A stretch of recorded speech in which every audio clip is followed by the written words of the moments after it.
Hello, hello. This is Alex Burkett, and you are listening to the Long Game Podcast. In this episode, I'm talking to Brooklin Nash. Brooklin is the head of content at Sales Hacker and Outreach, a sales technology company. He also runs a B2B content marketing consultancy himself. Despite Brooklin calling himself a Twitter beginner during our conversation, a ton of his tweets have caught my attention in the last few months as being particularly thought-provoking and mildly contrarian. Some of the topics I've seen him talk about include work-life balance, content versus journalism, the subjective identification of content marketers, and SEO-driven content. In this conversation, we cover some of those topics, even getting into some of those contrarian opinions ourselves, as well as others, like our process for writing an article, and whether writing itself is a process, an art, or a craft, and how to differentiate content in a crowded space like sales tech. If you are a content marketer or if you work in SEO, there's no way you're not going to like this conversation. Lots of double negatives there. Without further ado, here is my conversation with Brooklin Nash. You're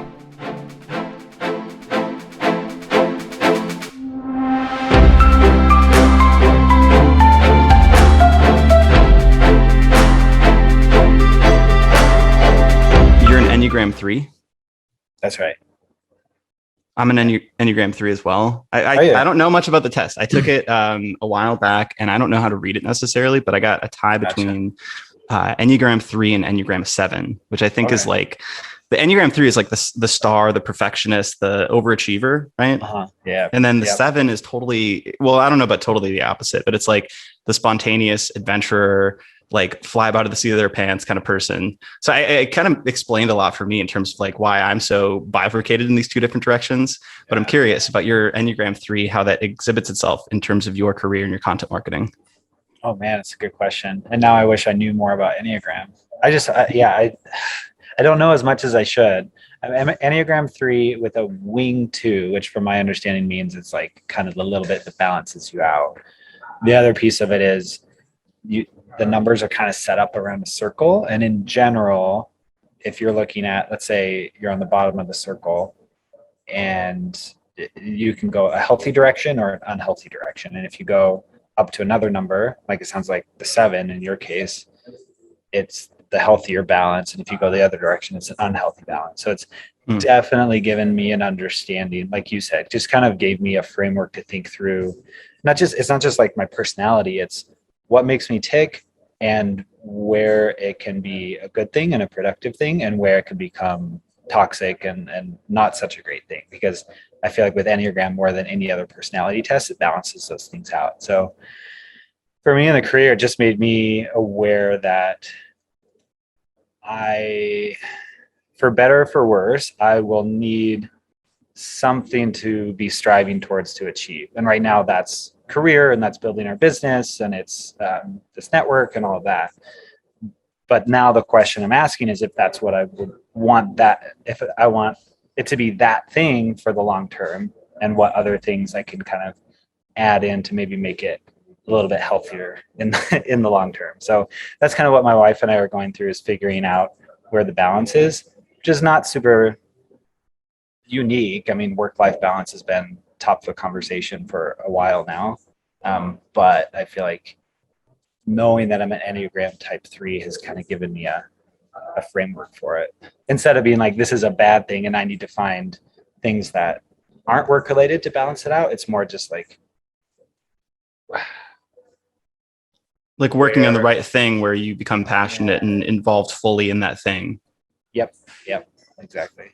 That's kind of what I liked about the Enneagram, is a lot of these other personality tests, I don't even know the underlying science behind it, so let's just take it at face value. Yeah. I like that the Enneagram gave you the negative side, because I feel like often you're like, yeah, of course, I'm a likable, awesome person, and that's what my personality test tells me. But in this, I think it was the Enneagram was like, you perform for love or something like that. And the 7 was like, you're avoidant in relationships. And I'm like, oh man, that cuts deep. But the thing you mentioned on this Enneagram 3 thing was really interesting, because I saw another one of your tweets that talked about that work-life balance thing.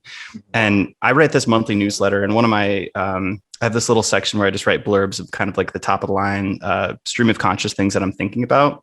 And something I noticed this month was the work-life balance conversation is much more present in our culture at this point. But I find that the the talk is all about kind of one side of the coin. It's like, all right, make sure to rest, recharge, self-care, meditate, therapy, all of that stuff, which is obviously important. But I found if I over-index on that stuff, it actually flattens me out as well. And I really need that big challenge. Is that kind of what you were going for in this analysis of your type as well? Yeah, that's exactly it. It's not,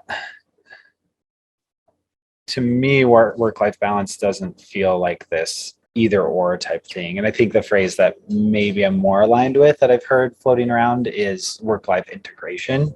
And the biggest piece of that, or maybe one of the biggest pieces of that, is finding purpose in your work, because then it doesn't feel like, oh, you cap out at 40 hours for your work before you get burned out, and then you can turn to the things that fuel you and fill you up. So it's just finding what that purpose is, and then putting framework around it so that you don't go down the negative side where you can just become like obsessed with a goal or your work or whatever it is.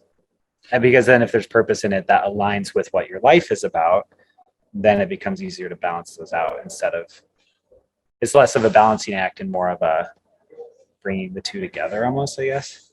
Now I feel like I'm speaking in overly simplistic terms, but it's still a work in progress in my mind. I get it. How do you is there a way you can tell when you're out of balance and not integrating things, or is it just kind of a subjective, like you can feel it kind of thing? I can feel it physiologically. I'm not an anxious person. I don't have a like mental health disorder in the sense of like actually having anxiety or depression or anything like that.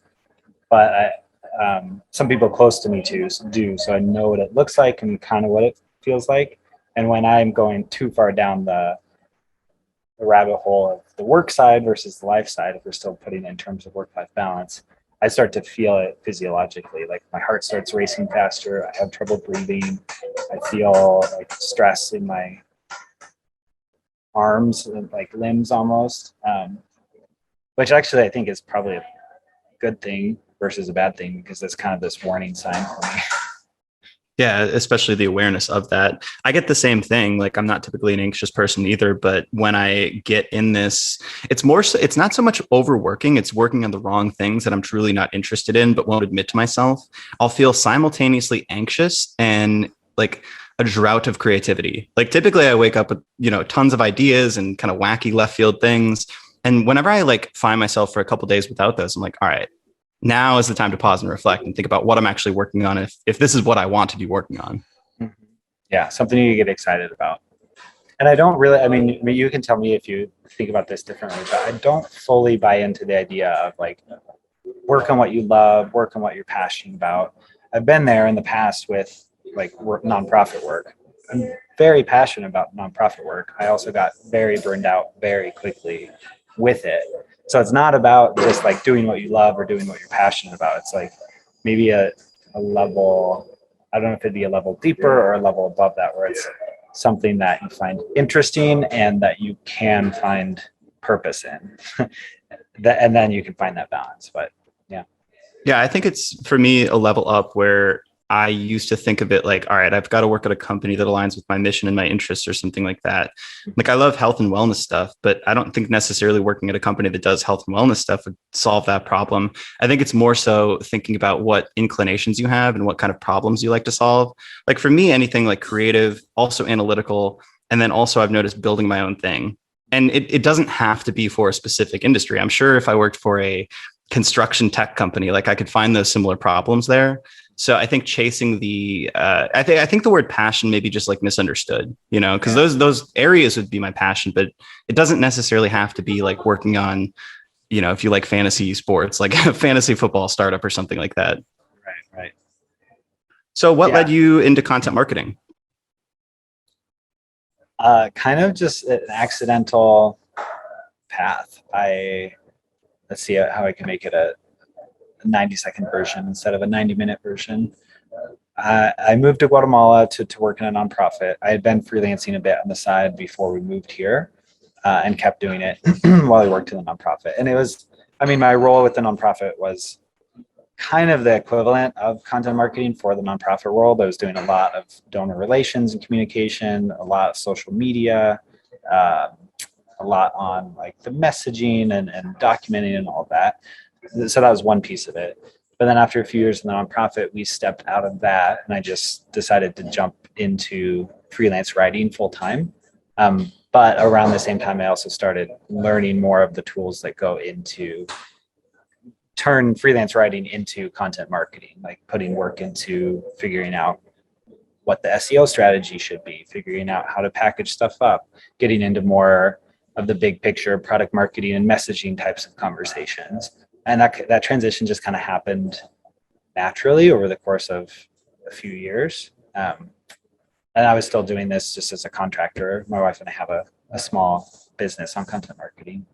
And then I joined a small sales tech startup, and then outreach after that. And now I'm a content marketer, which I love. It's a lot of fun. I'm very grateful for it, but it was just totally by accident almost. Well, do you remember back when you were at the nonprofit, how you got those first freelance writing gigs, or what led you to that? Because that seems like there's a spark there. Like what even led you to believe that content marketing in a freelance way would be kind of a viable pathway for you? Yeah, at the time I didn't really think of it as content marketing, and I really wasn't a content marketer. I was a freelance writer. So I got into it honestly just because it was the simplest way that we could make money while being out of the country. And we were working for a nonprofit 40 hours a week. I needed a side gig that could pay our bills, pay off our student loans, save a little bit for the future, because we were volunteers. We weren't making anything with the nonprofit. So I just got into it just as a writer. I knew I was like an okay writer. Let's try this out. So I got on Upwork, actually back when it was Elance, before it joined Odesk and all that happened. So I got in Elance, now Upwork, pretty early, and just started getting some clients there. I don't really tend to recommend Upwork these days for freelancers to get started. I think I got a little lucky that it was in the earlier days, like 2012, 2013, which made it a little easier. But even then, it was inundated with lots and lots and lots of freelancers and lots of clients who don't know what they want, way underpay.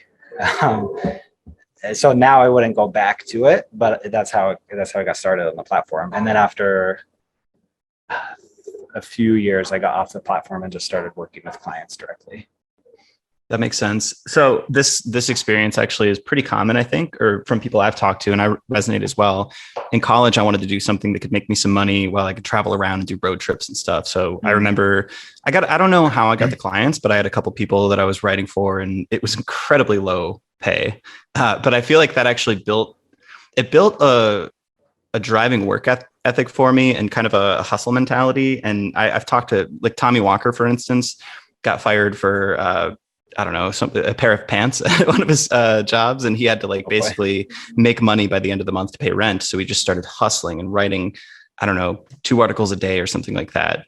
So it's like these experiences I found in retrospect were like, all right, I wouldn't want to go back to that. But do you feel in any way that experience early on, I don't know, carved out any sort of your working ethos nowadays for how you approach content marketing? Or I don't know, I guess, like, what kind of lessons and characteristics did you pull from that early experience? Yeah, absolutely. I'm very grateful for it. Even if it's not the ideal route or what I'd recommend to people now. What I pulled out, two things. Neither of them are particularly groundbreaking, but number one is to find a niche in your content, whether that's e-commerce platforms or B2B sales tech or whatever it is. Because early days, I was pretty much doing anything and everything. I was like a social media evaluator for Appen at one point. I was writing product descriptions for like fancy Swiss wristwatches. I was editing stuff for like these DTC startups. And then just kind of over time, I just gravitated towards the B2B stuff. That's kind of it's not even a niche. It's just, B2B versus B2C. That's a lot more interesting to me for whatever reason. And then with B2B, then I slowly drove down into like data platforms and now sales tech. and it just was a lot more interesting for me to work on. So definitely niche down in an area where you find the subject matter as a content marketer, you find it interesting, because then the work's not going to go old. It's like you're getting paid to go back to university and learn stuff. That's what it feels like a lot of the time to me, as I get on calls with subject matter experts and VPs and salespeople. I just get to learn. So just try to act. I wouldn't like rush toward it.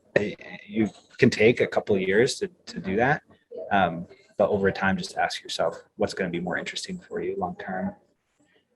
And then the second piece is, I think it just gave me more empathy for freelancers and what it's like to be a freelancer, especially with just a handful of years of experience, because I was there. It's not like I started my career as a content marketer, built up 15 years of experience, and then jumped into consulting gigs. Like, I didn't have a full-time job until the startup I worked for before Outreach. Before that, I was just a freelancer and just a contractor for almost 5 years. So it's just a different world, and I'm grateful to know what it's like to be a full-time freelancer. Do you guys work with any freelancers at Outreach and Sales Hacker? Yeah, a handful. So how has this influenced how you give feedback, how you manage the process? Like, what kind of major lessons have you learned in terms of working with freelancers? It's definitely informed how I do feedback. I'll be honest and say I'm not an ideal client still, even with the empathy. I can like be aware of it, but then I also just the bandwidth and time constraints. It's now I'm in this other side of it, and I'm trying to figure out what it looks like to work productively with freelancers and give them what they need. So the honest answer is I'm not the greatest example of it yet, but it's something I know that it's something I'm like working on this year and next year, because I've seen both sides and I've seen the hang-ups on both sides. So now you got to work through how to find that middle common thread. Is it that Enneagram 3 perfectionist coming out, or what are the weaknesses that you're working on with working with freelancers?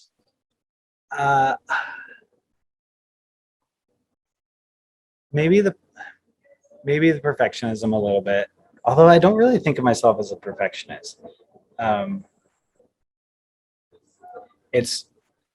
I think this is true of maybe lots of different personalities and then lots of different roles, but it is hard to let go of the idea that you could do it better, and then trust people to do it better than you, and figuring out what level of guidance you need to give them so that they can do it better than you. And I don't say that to say like I'm the world's greatest writer. It's just like, you know what your standards are in your mind. And it's just a whole different skill set to be able to write like that and be able to put the guidelines in place and the feedback in place and the communication in place and expectations in place that set people up to deliver at the level you could. Which I hope that's coming across the right way. It's not like me tooting my own horn that I can't find anybody that's as good as me. It's more like it's just a different set of skills to develop, right? No, man, I have the same exact thing, because I've been hiring freelancers for my personal blog. And I actually probably do have some egotistical blockage in terms of like letting people write for me. Like, I know, for instance, and I won't name names, but there's tons of influencers out there with big platforms who have essentially expanded their brands via ghostwriting, right? They hire freelancers, they're everywhere. And people who don't know, they're like, oh, how is he so prolific? He runs 3 companies and still manages to write 30 guest posts a month. It's like, let's think about this for a second. Yeah.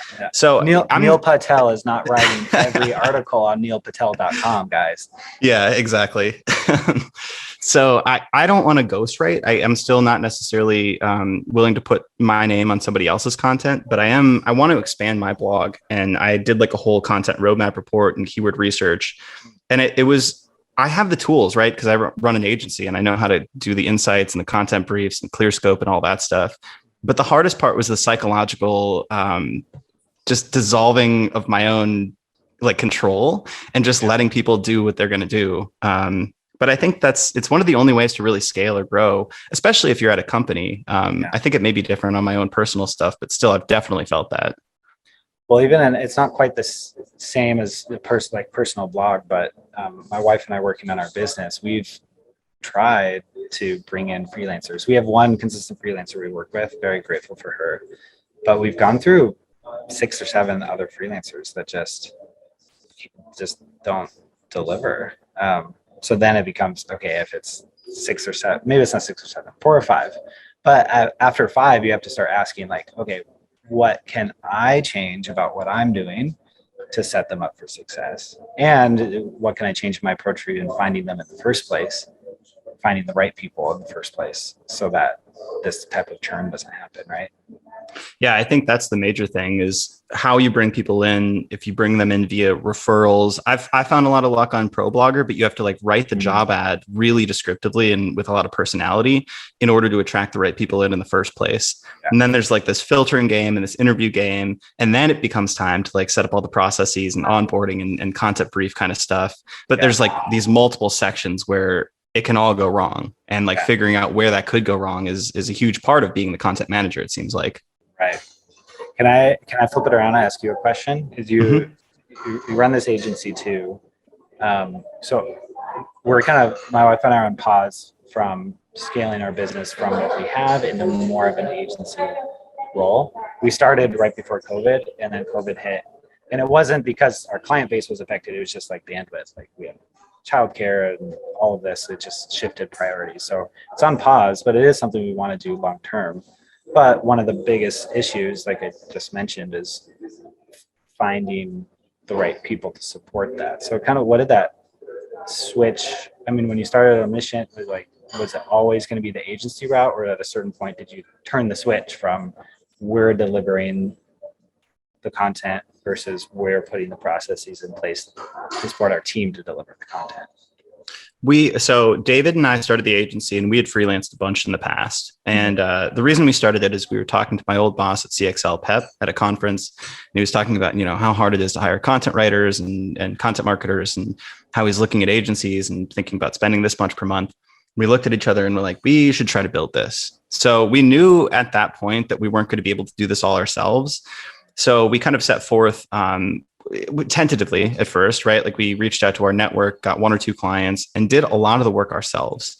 But even at that stage, we started hiring writers. And this actually goes back to your point, I guess, a little bit on picking a niche. Because even for an agency, like we actually had a client in a space that we didn't know any writers. We didn't know any other blogs. And we had to go out and find writers fresh. So we looked at all these top sites and pulled guest writers and contributors, spent a fortune, made 0 margins, and that was kind of a mistake. But now I would say we're much, much better at finding writers and sticking with them. It's kind of our premise of the long game, partner with long-term people. And we typically have like niches where we're very good. And now we have a huge writer database too. So I would say we've started to build that flywheel early on, knowing that we wanted to scale this thing as an agency. And then the other piece is that bringing on our third co-founder, Ali Decker, was tremendously helpful. And we definitely wouldn't be at the point we are without her. So we knew that we couldn't do it all, even as founders. And especially because we all came from HubSpots. This was like our part-time thing. So there was functionally no way we could have made it work if we were writing everything and producing all the content roadmap reports and the strategy and everything. So it was almost a forcing function for us. And we're still dealing with that. But this is actually another lesson that I learned from Pep. He's got this idea now where maybe, I think he says like 10 or 15% of your company is really like core differentiator. It's like what you do best. And then his idea is that everything else, if you can, you should try to outsource it.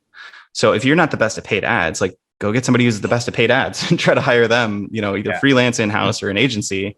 So essentially everything we do that isn't core content services and sales, we're trying to outsource. And it's not always possible, but that's kind of our new ethos. And we're all a little bit of perfectionists. So we kind of have to keep each other accountable and honest towards that goal. Yeah. A question and a thought. Well, just the thought is that's niching down, I think, is not just about industry or vertical. It's also about what your deliverables are. I think you shouldn't try to be the social media master and the content marketing master and the PPC master and all these pieces, like just narrowing in.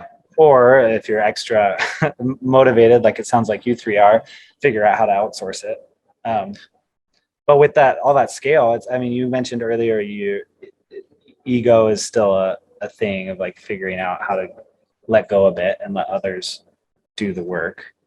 But you've been doing this a while. Is that still a thing for you? Yeah, so it's different for my site because it's my byline. I don't know what it is. There's something holding me back that says like, I want my insights on my name and I want it to be the best post in the world.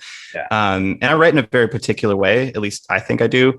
And then with clients, it's more about building the processes that help them get results. So I would say that's what I've kind of grown to like is building the systems and enabling the team to deliver those things. So now I just get a kick out of the case studies that we get, where it's like, AppSumo increases organic traffic by 800%. And then allowing the team to operate within that system and kind of creatively execute to get those results. That's enough for my ego for sure. Yeah. So I think it's pretty different with client work versus my own stuff. That makes sense. Yeah, that's a good distinction. Do you feel similarly? I'll let you know when I'm at the profile level of getting ghostwriters to write for me. Not there yet. That's funny. So I want to ask actually, because you mentioned the inclination towards a niche, and I want to actually touch back on that point. Mm-hmm. One, how did you choose sales tech? And two, it's a pretty, maybe saturated is the wrong word, but MarTech in general is pretty saturated in terms of content marketing. I would say it's pretty mature. So I'm sure that presents challenges as well as opportunities and interesting lessons and work. Yeah. So a couple of pieces there. So sales tech, I didn't really choose. Again, one of my clients before I had fully niche down was a tiny sales startup. And he actually asked me to come on as a head of content, like first marketing hire. And I had never had a full-time gig before. I had spent a couple of years listening to the startup podcast. I was like, great, this will be, if nothing else, like great year experience to learn a lot that I haven't been able to work on yet. And then 9 months into that one, I got an offer with Outreach, which is also sales tech, obviously, and jumped into that. And it's been a blast. So it was more just doubling down on a space that I spent quite a bit learning about with the sales tech piece. The other piece is I'm not fully taking my own advice yet. Ideally, we pick a lane over the next couple of years, but we also work a lot with cloud development agencies and data platforms, which honestly just feels so exciting to me because data is it's just taking off these days. Like any type of tech that gives or visualizes or connects data. So that's been a lot of fun to work on. So like PH Data is one of our clients, and they develop solutions for their customers, and then others are actually providing the data in the cloud. So it's kind of dividing between those two because yes, sales tech and MarTech is pretty saturated. I think that's a good term for it for content marketing. But data, again, that's super broad. So choose a specific piece of that. But in general, there are exceptions. But in general, I haven't seen very clear examples of knowing what the story is, translating very technical topics into something that's accessible and exciting and connects the dots. Like those two pieces are pretty rare in that space. So that's the space right now where I get to have a lot of fun figuring that out with clients. Yeah, that's actually really interesting because I don't know if they're completely on opposite sides of the spectrum, but I do agree with you. I don't think there's a singular like HubSpot voice for data platforms. But if you look at the MarTech space and sales tech space, you've got dozens, if not hundreds of blogs that people may already read and have really intelligent content marketers who know the SEO landscape, know how to build links, know how to build partnerships. Whereas the data space feels like you do have a little bit more blue ocean, a little bit more green space. Yep. Does the strategy that you take in either of those spaces, does that differ because of that market saturation and maturity? The strategy definitely differs, and it will depend on the client. But just even what we're delivering for clients differs. So with companies in the sales space or marketing space, it's very much about essentially sales enablement. We're creating white papers and case studies and one pagers, a little bit of product marketing mixed with the content marketing, right?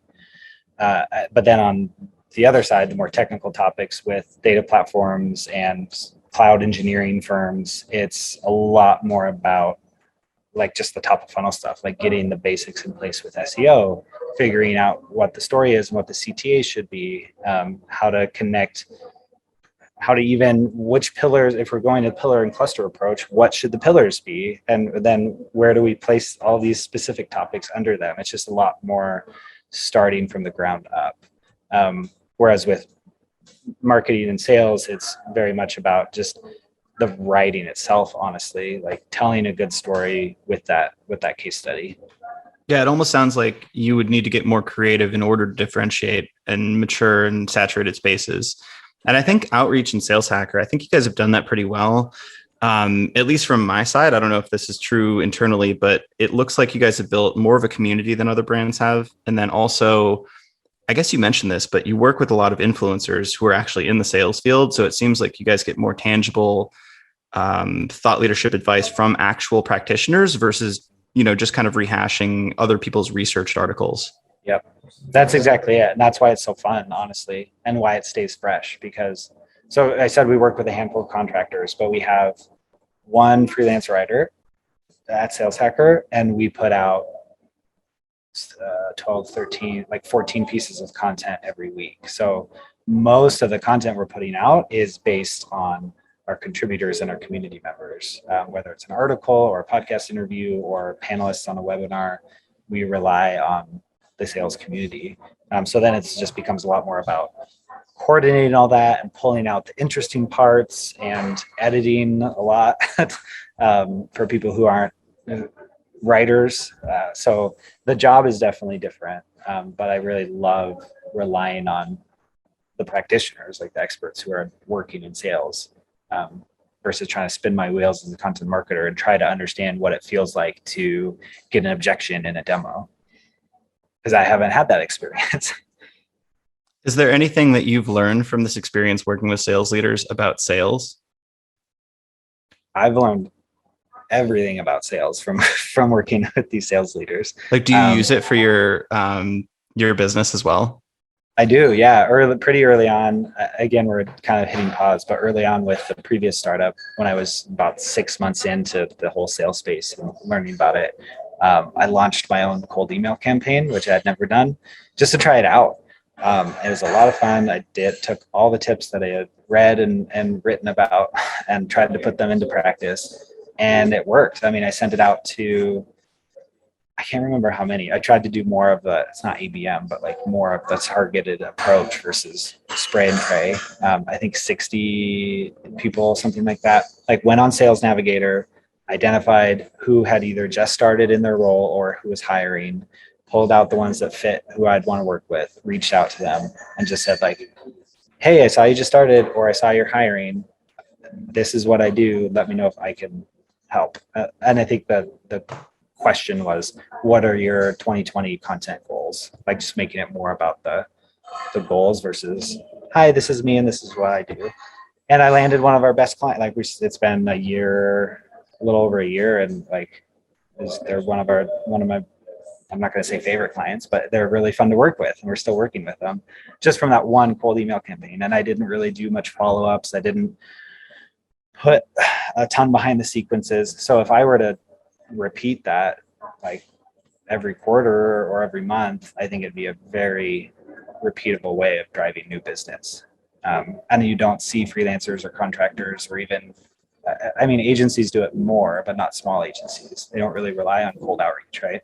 I don't think content agencies do it. I think content agencies barely do it. Like there may be a few and we may not hear of them, but the ones that we hear about don't come up in conversation when we're talking to prospects. Yeah. Those ones all built kind of blogs and like inbound channels.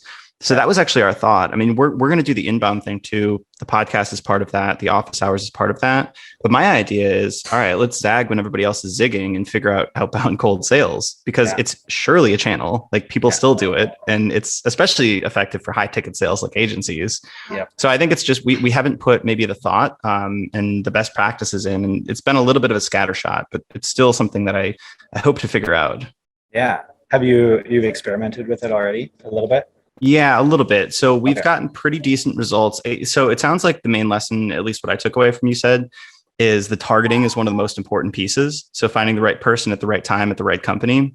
And I'd say that is true in my experience as well. And then in terms of messaging, we haven't tested a ton. It's usually people who are maybe hiring a content marketer, raised around, or it's just someone in our niche who may have mutual connections or something like that. And then I think the messaging component is where we need to get better at it. But we've landed a couple of meetings. We may have landed one sale from cold outreach, but it's very, very low compared to, referrals and inbound and just Yeah. personal network stuff at this point. Yeah.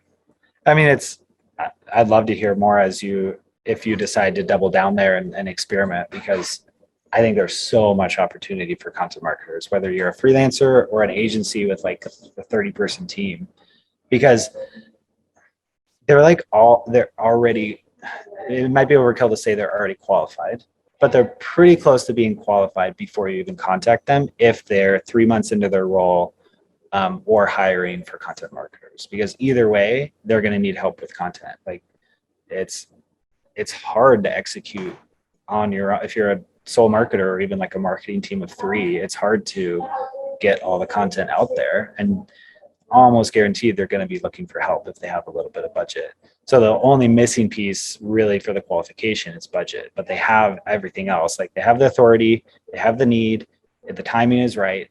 Backing up. So in sales, when you talk about qualification, they usually talk about BANT, B-A-N-T, and it's budget, authority, need, timing. So you have 3 of the 4 just by making sure you're reaching out to the right person at the right time. And then it's just a question of budget.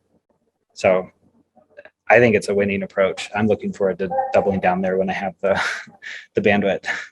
That resonates with me. Something we found in terms of like the prospects we would reach out to, on maybe timing and also need. I don't know if it factors into those necessarily, but people who don't have a blog but should weren't necessarily the best fit because they weren't bought in already. So we would have to do tons of educating in terms of like the value of content. So it's like the best prospects, whether they're inbound or referral or cold outreach, were the ones who were already chipping away at the blog, potentially hiring and investing more, and just wanted to supercharge it. So we learned that we can't fight uphill against somebody who is going to, not understand content or expect results in, a month and a half from SEO and all that stuff. So there was a certain pre-qualification in terms of education that the company would need as well. Yeah, that totally makes sense. And that is another piece I would put in place is just check out the site quickly on SEMrush or Ahrefs. And you could even build that into your outreach saying, hey, I saw you've seen a good amount of traction the last 6 months. Like you're obviously putting some effort here. What if we could try to double that impact? And then right out the gate, you're showing not just what your value is, but kind of, I know how to dig into what matters and show you how you could do even a little bit better. Have you thought much or learned much about account-based marketing and account-based sales? I'm starting to. So I just started working with MediaRadar as a new client and learning a ton with them. I get to talk with their sales team and their internal experts, which has been a lot of fun. But no, not an expert by any stretch of the imagination. That's one thing that interests me a lot, but I still think I don't understand what account-based marketing actually means. I think there's most people understand what ABM is. Yeah, we need like an outreach or a sales hacker that can talk about account-based marketing and really own that term, because I don't feel like anybody, like you said, I don't feel like anybody actually knows and can explain to me tactically what it means. Yeah. And it's a hard one too, because it's so broad. It can include so many different things. It can be like targeted, like you target your copy in your paid display ads on social, that's ABM. Or you send out a $200 gift basket to the C-suite and have like signed by your CMO and have the sales leader follow up. Like that's ABM. It's so many different things. But the underlying idea is pretty simple. It's just more of how you execute on it in the different channels, right? Yeah. And that's where we're thinking about it, is like just bringing people we want in our world into our world, and doing so via like podcast, in-person meetups, our Omniscient office hours, potentially doing some of the gift giving. We do that for our clients and it's a big hit. So I wonder if like that could be potentially effective as well for prospects. Who knows? That could waste a lot of money as well. Right. Then there's like, custom landing pages, custom Loom videos. It's kind of an endless world in terms of tactical stuff. Mm-hmm. But I do think there's something there, especially for agencies, especially for kind of smaller businesses that don't necessarily have the spray and pray power of, Salesforce or something like that. Yeah, definitely. Yeah, it would be interesting. I don't think I've ever seen an agency take that approach. That'd be interesting. Before you mention the writers on your team and yourself, you have to kind of act like, well, you didn't say it like this, but journalists, right? You're fishing through different interviews, podcast conversations, community forums and stuff like that, splicing it together and patching it up into a cohesive blog post. And you tweeted a while back, content marketing is crappy journalism with better pay. So How do you reconcile those two worlds? Like, how do the skills of journalism factor into content marketing? And is it always like this, or is it, it sounds like it is at your company and in your niche, but how do you functionally look at those two skill sets and kind of roles? Yeah. This is the first time on air to clarify the tweet that got just divided, I guess. All I meant with the tweet is that content in its best form, content marketing is like journalism, but it's still crappy journalism because it's inherently biased, because good content marketing also sells something. You can't just tell a story. At the end of the day, you are trying to sell something, or it's not content marketing, right? It's blogging or it's journalism. Before you finish this, can I ask real quick, do you think it would be better if they tried to be objective? Because this is a battle I used to have at HubSpot, where if we got too salesy, people were like, oh, they're not going to read it. I'm like, there's a fucking HubSpot logo at the top of this blog post. I think they know. Yeah. You don't have to be sneaky about it. No, I don't think it would be better if it was subjective, because then you wouldn't be accomplishing your goal as a marketer, right? At the end of the day, your goal is to not say sell something, but at the end of the day, your goal is to engage them in some way with the company, with the end goal that somewhere down the line they'll buy. Right. And it's almost less honest to obfuscate that, right? Yeah. Because there's always going to be that agenda. And if you kind of hide that, that's, to me, more dishonest. That's why I think the best form is this is a bigger statement than I mean it to be, but the content marketing I really like and I think does it well is where you can highlight the product or the service in the content in a very natural way. And there's so many great, like HubSpot obviously is a great example of it. Ahrefs, honestly, is one of the best. Even better, because even Tim's tweets, he's saying, oh, I found this cool insight, and he's sharing the insight, but the screenshot is his tool, which is so cool to me. That I think is at its best, where you can find such a product market fit with your content that you're just talking about what your audience wants to learn about, and you're doing it through the lens of the tool, or not through the lens of the tool, but you're at least highlighting the tool in some capacity. So it's not, we're talking about employee motivation, and then here's a demo CTA for our compensation platform. It fits, it works, but it's not quite the same. There's an intent gap there, right? Yep. But if you're teaching somebody how to build an email newsletter and you sell email marketing software, why would you use any other screenshots from any other product to illustrate that? You've got your own product right there, and you can have people sign up via that tutorial. It's both educational and salesy. Yep. Mailshake does it really well too, I think. And it's what I tried to do with Wizza, my previous startup. We were writing on, our best performing article the keyword was how to export leads from LinkedIn Sales Navigator. Super long tail, very bottom of funnel, but people were searching for it. And it had a 55% conversion rate off of that page, because it was saying, here's one way, the free way that is doable but complicated. And then here's option number 2, that's using our tool to do it. And that's basically what the article was. And it did great. Yeah, I've seen the same things in terms of conversion rates. We call that at Omniscient product-led content. And the bulk of we look at content strategy as sort of a portfolio allocation exercise. So the bulk of the portfolio for most companies we work with is actually going to be product-led content that has SEO keywords appended to it. So it's going to be stuff that we know we can centralize the product within the content itself, and then we can get traffic and distribution from SEO. And then we always leave this bucket open. If it's an earlier stage startup, this bucket's going to be bigger. But for big companies like HubSpot, it can be quite small, but buzzworthy content. So stuff that's thought leadership based, stuff that's triggering links or social shares, basically trying to expand the audience. Yeah. But I think if you're anywhere in kind of like a mature company with a big site or a big blog, I think you could do way more product-led content than expected. Yeah, I think so. I think that's definitely true. So that content is crappy journalism tweet. Was that controversial? I guess so. I mean, not crazy. Not like I got, what's this phrase where you get ratioed? I'm new to Twitter still, apparently, as that tweet shows. But like a few people were pushing back, like kind of from both. I don't know. I think just some people took offense to it. Like I was calling content marketing crappier than journalism, but I'm not saying that. I'm just saying they serve two different purposes. So journalism would also make crappy content marketing. It just means they have different purposes. That's all I was trying to say.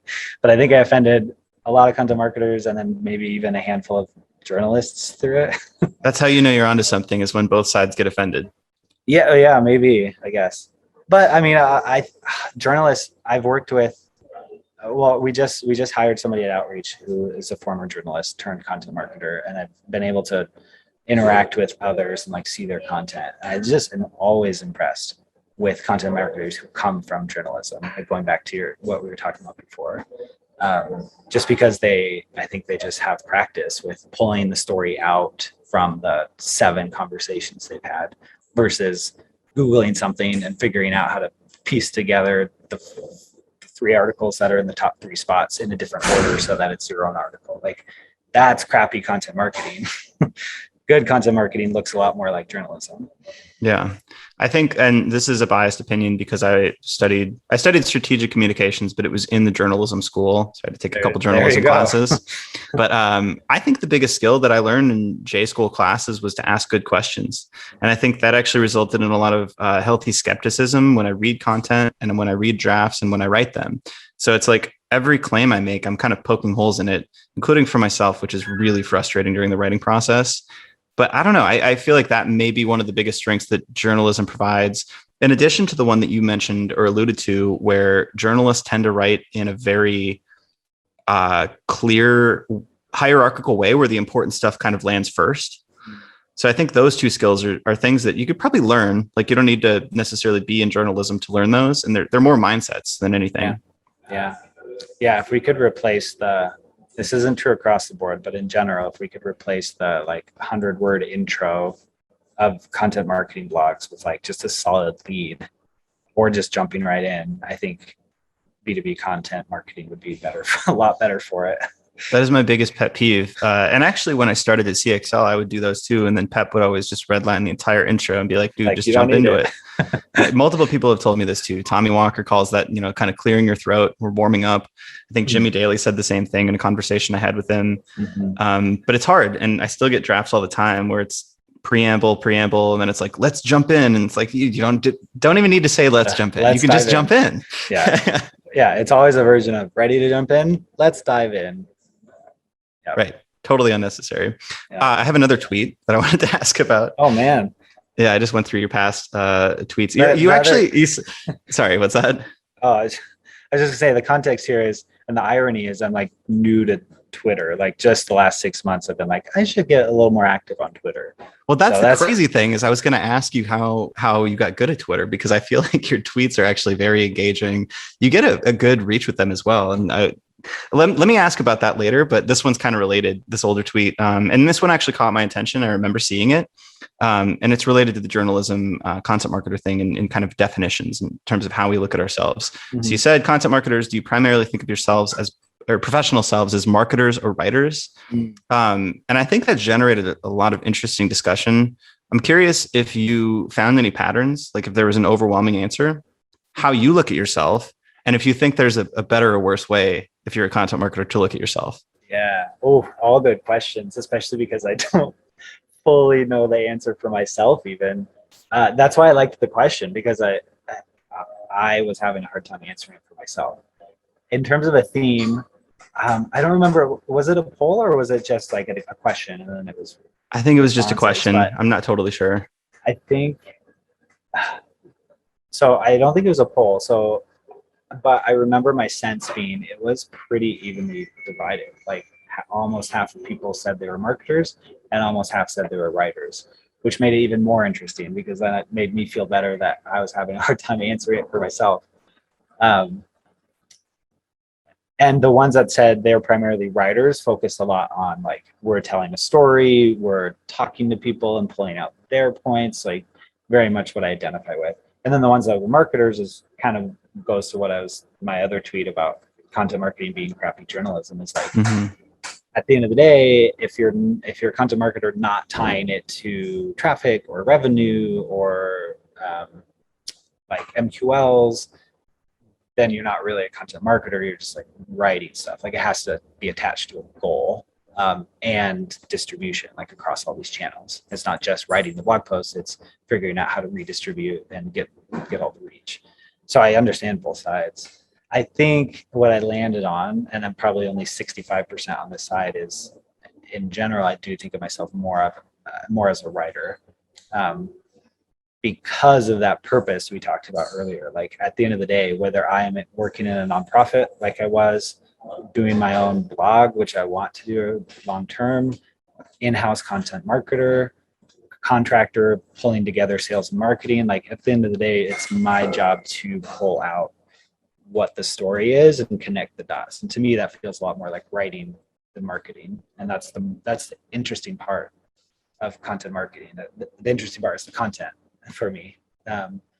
So I think I land on that side. But no, I don't think to your third question, I don't think there's a right or wrong. Like if you think yourself as a writer, then you're not as good of a marketer. If you think of yourself as a marketer, then you're not as good at the content. Like I think it's just how people think through it. Yeah. I think we had this discussion on a podcast with just the founders as well in our Kitchen Side series. And I think we came to the point that people who think of themselves as writers sometimes accidentally limit themselves in terms of their career growth. So I could see that being something that could artificially alter your mindset in terms of like, oh, I can't learn Google Analytics or something like that. I'm a writer. Yeah. So maybe it limits like how much money you make. But at the end of the day, like I actually look at myself as a writer. If comparing between those two options, and that may be surprising because I focus most of my time on kind of analytics, growth, experimentation and stuff. But those domains to me seem like just interesting problems to solve. Whereas I've been writing since childhood. And it's like, I would still have fun writing articles just if nobody ever read them. So like at the core, it's like, that's what I would enjoy. And it sounds like similar to you. It's like, there may be metrics attached to what you're doing in terms of like content marketing on the blog or what you're working on in terms of ebooks and MQLs. But it seems like you could be just as happy working on interesting writing problems in other domains where those metrics are not attached to that. Yep. Yeah, exactly. I'd be happy writing if it was just for like to contribute a piece to some online blog, or I don't know, for a long time I wrote kind of like newslettery type emails back home. I like that. That's just the process that's enjoyable to me. So I think you and I are on the same page. Look at us, Enneagram 3s. I know, it's insane. The writer side. I also, this may be it may be self reinforcing to say, but I think it's probably easier to train a writer to be a marketer than vice versa. Absolutely. 100% agree with that. It's I'm reading, I've like posted about an obnoxious amount, I feel like, but I'm reading the Stephen King's book on writing. Oh, love that. And one of his lines is that there's four levels of writing. There's like bad writers, good writers, and great writers. And you can't make and then like the legendary, like John Steinbeck, like legendary status writers. And you can't go from like a great writer to this legendary status. It's just innate. You're born with it or not. Like that was not, Ernest Hemingway did not like work actively to become a great writer. He just was a great writer. But he says you can train, and then you can't train to a bad writer to be a good writer. Like if you're just a Mm-hmm. bad writer, it just isn't going to happen. But you can train a good writer to become a great writer. So there's like that middle in between. So I think that was a long-winded way to say I think I agree. Yeah, I can definitely see that. Do you look at content, or do you look at writing as a craft or an art or a process, or how do you look at the actual act of writing? I think a process. I think more than anything, it boils down to being a process, because if you like rely on it being an art form, you're just like waiting for inspiration, which is not tenable. And if you look at it as like a craft, I think business writing is a process. I think writing as a whole could be like a craft that you inherently enjoy, that you, whether you're writing for yourself or for 100,000 people, like that doesn't matter. But I think writing in the sense of for marketing, I think that's definitely a process. Yeah, it's a good question. I might still be thinking about that after we get off the call. You should post that on Twitter. I'd love to hear what other people think on that as well. Yeah. Do you, so I have a question on each of those then. I think I agree with you in terms of both of those, the process aspect and the craft aspect, on kind of a meta level. So for the process side, do you have a pretty standardized approach to how you put together a piece of content? Do you start with research and outline? Do you do 2 drafts? Like, do you have something you kind of can look towards every piece in a similar way? If it's the same format, absolutely. I think the process looks differently for a case study than it does for a long form article, because you just have different people you need to talk to and different considerations. But yeah, in general, like if we're talking about a long form article, it's pretty much the same process if I'm the one writing it. I just saw somebody post about this on LinkedIn. I wish I could remember who it was so I'd give them credit, but she asked, like, does anybody do a first draft anymore, like a messy, crappy first draft and then rewrite anymore? Because I don't. Like, am I the only one? And lots of people are like, no, I don't. I just write the draft and then do some editing, but it's not like it's the full, what people, I don't know. I feel like the not old school, but typical advice is like, write your really crappy first draft, then rewrite it, and it could look nothing like the first draft basically, and then you get it editing. But I don't do that either. I just write the first draft and then edit from there. So sorry, backing up to the process. Yes, it starts very broad and then slowly gets more and more and more specific. So start by asking, like if I'm working with the content marketing manager or director of marketing, like asking very broad questions. Who should I be talking to? What are the goals? Who's your audience? And then you get a step closer and you get more specific and you start asking other people more specific questions. Around the same time, you start doing more outside research. And then with that, that's enough to create an outline. That was the other piece of it is that she said she doesn't create an outline. I almost always create an outline. I don't think I can operate without one. And I almost always assign rough word count to outlines, not because I'm worried about it being 1,500 words versus 1,700 words, but because I want to know how much real estate to give each section before I start. This piece feels less important. It's kind of a caveat. Let's make sure it only has like 10%. This piece feels like the meat of it. Let's give it 45% and break it up a ton with like a ton of H3s and call outs and all of this. So outlining gives me a huge leg up, especially because I do outlining after I do the research. So by the time I'm done outlining, sometimes the draft is like a third of the way there. And then when it comes to writing the draft, it takes me way less time, because then I take 3 hours with my music and I'm just jamming, writing with what I have in that doc. I don't have to jump over here to ask a question or jump over there for that resource. I have everything I need right there in the single Google Doc. And then I get a draft done, do a round of edits. If I'm being 100% honest, I'm not the best at editing just because of the way I write.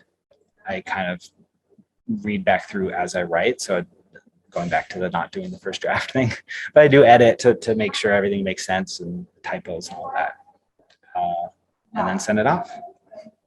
I love that process. You hit on something that our first podcast we ever did was with David Cadavy, who wrote Mind Management, Not Time Management. And I can't remember what framework he called this, but he splits his work days throughout the week into different forms of thinking, if you will. So he never researches at the same time he's producing. Right. And he never synthesizes what he researched during the same time that he's producing or researching. These are all very discrete things for him. And it sounds like you do that naturally. And that's something I'm trying to do as well. I think my process is going to sound maybe like an insane person's, but I try to write the article before I research and not outline it. Like I just try to write everything I know about this topic or kind of every point that I would want to cover. And then that uncovers gaps for me in terms of what I don't know or what I want to learn more about. Yeah. And then the research process is so messy and so silly and long and tedious. It has no format. And I should probably, actually set some process for that part, but that could take anywhere from a day to 3 months, depending on the article. Yeah. And then after that, I feel like I've got everything synthesized and, maybe pull quotes and stuff like that. And then I still try to write it, or I guess I have an outline at that point because I know kind of what sections I need to cover. And then I'll try to write it just straight up again, not stream of conscious because I've got all the research. Yeah. And then I'll sprinkle it in and kind of edit it up. But I don't know. I feel like that's a very messy way to do things compared to yours. I've never heard of that approach, but I mean, obviously works for you, but it's the identifying gaps, I think is probably what makes that work. So you don't even look anything up. You just write stream of consciousness, what's already in your brain. And then usually I'm starting with a topic that I know something about. And sometimes I can write it like the back of my hand. If it's writing about the conversion rate optimization process or how to run an A/B test, I can just write that. But then there's going to be some things where it's like how to implement a personalization process. I'm like, well, I know it's related to experimentation. I know kind of what steps in what order, and I know how to set up personalization, but I don't know everything. So I'll start writing that one and think, oh yeah, how do you identify the segments worth personalizing for? And then, I'll start researching that little thing. Yeah. So it's always in an area where I kind of know something about it. I'm not usually starting completely from scratch. In that case, I would probably just start by Googling and researching and finding what the top popular content is on that. And then I would start research first in something like that. Yeah. I mean, it sounds like a great approach to me. And it's so, like you said, because you're writing on something you're an expert in, that's where it works. With one of our clients, I don't even do the typical approach. They pay their internal engineers to write V1s for all these different topics.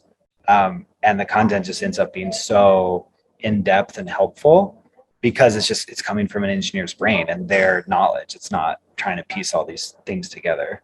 And then you backtrack a bit and you have to work in what the structure is and where the missing pieces are and connect the dots and all that. But it's a helpful process for technical topics for sure. Well, I learned it from CXL, and I also kind of took it from David Cadavy as well. His point is, or I don't know if he's made this explicitly, but I've seen him tweet about it, is he wants his own words kind of on the paper, and doing too much research at the same time as writing will often infuse other people's language or ideas. So he's really going for originality, which I find admirable, but very difficult. So it's not always the case that I can do that. But at CXL, I noticed my favorite people who would write guest posts were the ones who would give me the least grammatically proficient drafts. It would be just 3,000 words, wall of text, but in that was just brilliance. And it's there's no structured way for somebody to produce this. It's just purely something in their brain. So it's me trying to get to that point somehow or another. Yeah, there's definitely something there. And I think that speaks to why the research piece of writing is maybe not if we're saying qualification or targeting and qualification is the most important for sales. I think research is one of the most important for writing because it's like the mise en place of cooking. Yeah, exactly. Mise en place. I love it. That's exactly how I feel like what I have. And what you said with David's approach, that's pretty much exactly what I do. I will almost never research the same time I outline and then outline the same time I write. They're all 3 separate days or at least different parts of the day. And it helps. Although now I kind of want to try your approach because it's definitely a recipe for originality, which is awesome. It's painful though. I promise you that. Yeah, it sounds painful, but I bet you get better workout because of it. Maybe. Do you want to do some rapid fire questions? Switch it up. Let's do it. All right. These are the ones I've got these written down. Let's see. Which talent would you most like to have? I think musical, not even singing, but even just being able to play the guitar and piano proficiently would be awesome. Seems like you could be a fun person to be around with that. Yeah. I love this question because I love the answers, and you would be shocked how many people say something music related. A Really? lot of it is singing. Yeah. I think that would Really? probably be mine because it's like writing in that you can get better, but it's so natural. It's so like, you're never going to be like Adele or something if you don't have that skill. So if I Yeah. could wish for that one, I think that might be it. Yeah, exactly. Great. Who are your favorite writers? Ooh. Very general. Yeah, it is. Like fiction, nonfiction, everything. Old school. The I'm gonna like list off, hopefully not too many. John Steinbeck is definitely like close to number one. And I know that's like a cliche response, but every time I read one of his books, he just like the way he describes the reality of the world is so beautiful to me. And so it feels so timeless. Um, Number two would be John Green, jumping all the way forward. And it's funny because he's mostly known for kind of like soapy-ish teen drama novels, but his writing is so good and he writes so honestly about mental health. It's every one of his books is just very refreshing, even when it's heavy and darker. And his newest book is nonfiction on the Anthropocene reviewed, and it's just a collection of essays, and it's just hilarious and fun. And I like already want to reread it. Yeah, I think I'll stick with those two. That sounds solid to me. I'm going to check out some John Green. I haven't read anything of his, but I'm going to put that on my list. I also want to read more fiction, so that's good. Yeah, I mean, I haven't read much in the last a few years, read much fiction, but it's just so refreshing every time you do. And I think it's still helpful for if you're a writer by trade, it's going to help you even if you do business writing. 100%. I've been reading the last couple months way more fiction, and I've been listening to business audiobooks because I found that when I read them, I never take notes and like tactically implement the stuff. It's usually just inspirational stuff anyway. So I don't need the same level of granularity with how I'm comprehending it. Yeah. Whereas fiction, I'm just doing for pure enjoyment. So I actually want to like slowly read it, have the pages in front of me, all that stuff. Exactly. Yeah. So much better with the pages, with the physical book right in front of you, right? Who is your hero of fiction? Like fictional hero? Mm-hmm. Not so rapid fire for me because I like want to put thought into this one. Speaking of John Steinbeck, one of my favorite characters, and I think I'd call him a hero, is Samuel in East of Eden. And I think I'd call him a hero just because he's the main focus of the story, but like sets his family up for success, loves thinking big thoughts, but isn't ambitious, very relational, and just leaves his family with this beautiful legacy. He like worked really hard, but didn't carry that level of ambition. And I think there's a lot of beauty in that. So I think he's one of my favorite characters in fiction ever, for sure. Great answer. Which historical figure do you most identify with? Identify with? I feel like it's a recipe for like self-aggrandizement or something. Like, oh yeah, Napoleon.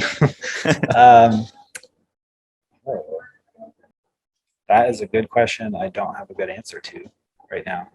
You can pass if you'd like to, and we can come back to it. I think I'll pass on that one. Okay. Do you consider yourself more artistic or more scientific?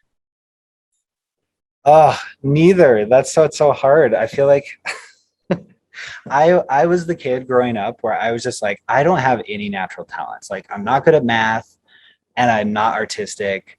I'm not good at the piano. Like, and then that's how I kind of discovered, oh, okay, I'm good at writing, which I still don't know if I think of writing as like art for me. So I don't know. I think because I said I mostly consider myself a writer versus a marketer, I kind of have to say artistic versus scientific. But that's a hard one for me because I don't really feel all that artistic. That is a tough like question. Numbers and like attribution, and we're digging into like amplitude for product analytics and digging further into all these different like reporting this last year or two. And it's like a challenge for me. Usually a fun challenge, but it's not something that comes natural to me for sure. Right, right. What's a career choice you considered but didn't pursue? Quite a few. uh, when I went to get my master's degree, I thought I was going to be a foreign service officer for the State Department. Um, my wife and I always knew we wanted to live abroad at least for a while. I studied political communication. It was like my dream to work for the State Department. I like took the test, the foreign service test. Didn't pass it at the time, I think, because I was too young. So that was one for a long time. And then I wanted to work in nonprofits, and probably still do want to work in nonprofits long term. But that's on hold. So both and. Who do you admire professionally and why? I'm kind of like thinking of a conglomeration of folks, but I admire anybody who has like taken either a side gig or a freelance career and turned it into something bigger, like whether that's a bigger consultancy that focuses on very strategic things or building into an agency. Just because it's such a different thing than just doing your own thing, but it's also such a different thing than starting a startup, because you're kind of inherently not just bootstrapped, but like the one running things. So I always find that really interesting to watch and hear about. That's cool. I love that. And then we could just do one more. What blogs, podcasts, and influencers do you love to follow right now? Too many to count. I will, in terms of blogs, I will always, the last year and a half, I will always read anything from animals, which I know you said you had Jimmy on. He's not there anymore, but I mean, I think they've built something really cool, and the content, every time they put an article out, it's the kind that I will read in its entirety and bookmark and come back to every few months. And actually, speaking of which, same with Jimmy's stuff that he's putting out with Superpath. Like, it's so helpful and kind of comes from what you were talking about, your process. It just feels like this comes out of the brain. This is not piecing all these Google results together. It feels really good. So animals, Superpath. And then the other one is it's another small agency called Fenwick. Chris Gillespie, Fenwick, I think they're in New York. But same kind of thing. They just very much focus on the craft of writing and just making the writing really great. So a lot of the content they put out is focused just on less on the strategy and more on making the writing great itself. So I really have found value in their stuff too. Awesome. One of them, not Carrie, Rebecca, I think, at Fenwick, she did a great post on LinkedIn broetry. And it was so great because it was kind of poking fun at LinkedIn influencers, which is just fun. Like, let's not take ourselves too seriously, right? But then also gave some really helpful writing feedback of here's an example of what broetry looks like on LinkedIn. Here's an example of how you could make that a lot better, and just went through. So it's just great. I love that. I'm going to check that out. I love that broetry trend a while back. Yeah. Remnants are still visible. Sometimes when I log into LinkedIn, I'm like, they're still doing the thing where they hide, or they'll have like a very like clickbait subject kind of thing. And then like they hide the rest behind the read more. And I'm like, oh, this is still a thing. Three spaces. Yeah. Still a thing. Yep. All right, cool. Well, thank you so much, Brooklyn. This was awesome. Is there anything else you want to say, or anywhere you'd like to point people to find you online? Just find me on Twitter, I guess, now, or LinkedIn. Either way, you connect with me either of those places, I'm going to accept. If you want to email, I mean, honestly, the inbox on those I'm just terrible with the inboxes on LinkedIn and Twitter. So you don't want to mention your email here. We have millions of listeners. Yeah, millions. Inundated. I wouldn't have a problem. Email is just brooklyn.nash@gmail. So happy to hear from anybody. Awesome. Thank you so much. Thank you, Alex.